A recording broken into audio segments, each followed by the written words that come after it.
کہ کنجوسی کتنی نقصان دہ چیز ہے. یہ دین کے لیے بھی اور دنیا کے لیے بھی کنجوسی انسان کے لیے کتنی نقصان دہ ثابت ہو سکتی ہے. نبی کریم صلی اللہ علیہ وسلم کا مبارک ارشاد حدیث پاک ہے، فرمایا کنجوس اللہ تبارک و تعالیٰ سے بھی دور ہے، لوگوں سے بھی دور ہے اور جنت سے بھی دور ہے، لیکن فرمایا کہ کنجوس جہنم کے قریب ہے.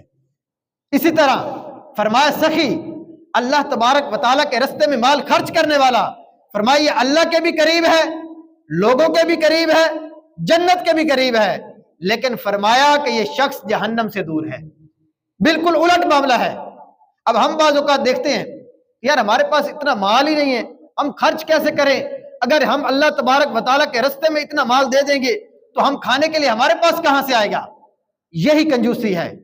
کنجوسی یہ نہیں کہ کسی کے پاس زیادہ مال ہو اور وہ خرچ نہ کرے، بلکہ جتنا اللہ تبارک و تعالیٰ نے دیا ہے، جتنی وسعت اللہ تبارک و تعالیٰ نے دی ہے، اس کے مطابق اس کے راستے کے اندر خرچ کرنا چاہیے. اللہ تبارک و تعالیٰ نے کہیں بھی یہ نہیں فرمایا کہ کوئی 1,00,000 روپے خرچ کرے تو اس کو یہ فضیلت ملے گی، اگر کوئی 1 روپیہ خرچ کرتا ہے اس کو نہیں ملے گی. یہ کہیں پر بھی نہیں فرمایا، بلکہ جس کے پاس جتنی وسعت ہے، بھلے 1 روپیہ خرچ کرنے کی بھی وسعت ہے، وہ اپنی گنجائش کے مطابق خرچ کرے، اللہ تبارک و تعالیٰ اسے اتنی ہی برکت اور فضیلت عطا فرمائے گا. اور قرآن پاک میں کیا فرمایا؟ فرمایا ہم اگر ہمارے راستے کے اندر کوئی 1 روپیہ خرچ کرتا ہے، اللہ تبارک و تعالیٰ اس کے بدلے اس کو 700 گنا عطا فرماتا ہے. اور آگے آیت کے کیا الفاظ ہیں؟ فرمایا اگر اللہ تبارک و تعالیٰ چاہے تو اس سے بڑھا کر بھی عطا فرما سکتا ہے. یہ اس کی مشیت پر ہے، یہ اس کی مرضی پر ہے. وہ اگر چاہے تو اس سے بڑھ کر بھی کسی کو عطا فرما سکتا ہے. آج ہم اگر مسجد میں آتے ہیں 100-200 روپے 500 روپے 1000 روپے ہم دے دیتے ہیں تو اس سے ہمارا مال کم نہیں ہوتا. اس سے ہمیں کیا سیکھنے کو ملا کہ اگر اللہ تبارک و تعالیٰ کے راستے میں مال خرچ کریں تو مال کم نہیں ہوتا، بلکہ اللہ تبارک و تعالیٰ بڑھا کر عطا فرما دیتا ہے. صحابی رسول حضرت قیس رضی اللہ تعالیٰ عنہ، آپ نا اللہ تبارک و تعالیٰ کے راستے میں بہت زیادہ مال خرچ کرتے. آپ کے خاندان کے لوگ نبی کریم علیہ الصلوۃ والسلام کی بارگاہ میں حاضر ہوئے، کہا کہ یا رسول اللہ قیس کا ہاتھ بہت کھلا ہے، وہ بہت زیادہ مال خرچ کرتے ہیں. نبی کریم علیہ السلام نے انہیں طلب فرمایا قیس کیا معاملہ ہے؟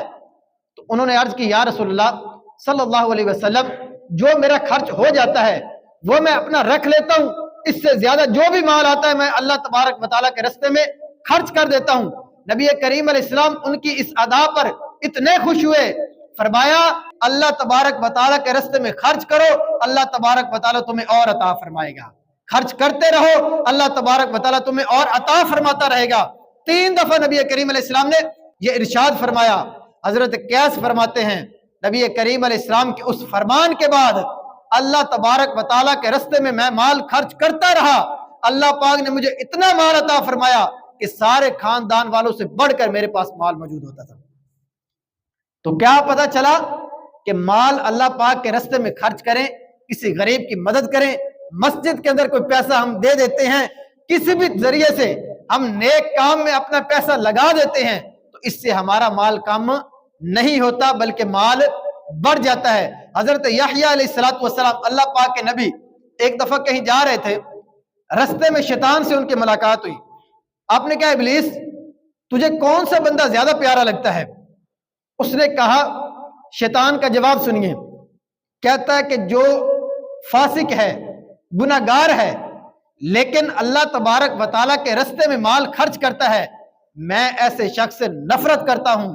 اور جو شخص مومن ہے، نیک اعمال بڑے کرتا ہے لیکن ہے کنجوس، اللہ پاک کے راستے میں مال خرچ نہیں کرتا، فرمایا ایسے شخص کو میں محبت کرتا ہوں، اس کو میں اپنا محبوب بنا لیتا ہوں. اس کی وجہ بھی اس نے بتائی. کہتا ہے کہ مجھے یہ خیال آتا ہے کہ جو فاسق ہے، گناہگار ہے، وہ اللہ پاک کے راستے میں مال خرچ کرتا ہے، ہو سکتا ہے اللہ تبارک و تعالیٰ اس کا صدقہ قبول فرما لے اور اس کو نیکیوں کا جذبہ بھی عطا فرما دے. لیکن جو ہے ہی نیک اعمال کرتا ہے لیکن اس کے باوجود وہ اللہ تبارک و تعالیٰ کے راستے میں مال خرچ نہیں کرتا، میں اس کو اپنا محبوب بنا لیتا ہوں. اور ساتھ ہی اس نے کہا کہ اے یحییٰ علیہ السلام اگر آپ اللہ پاک کے نبی نہ ہوتے تو میں ہرگز آپ کو یہ بات کبھی بھی نہ بتاتا.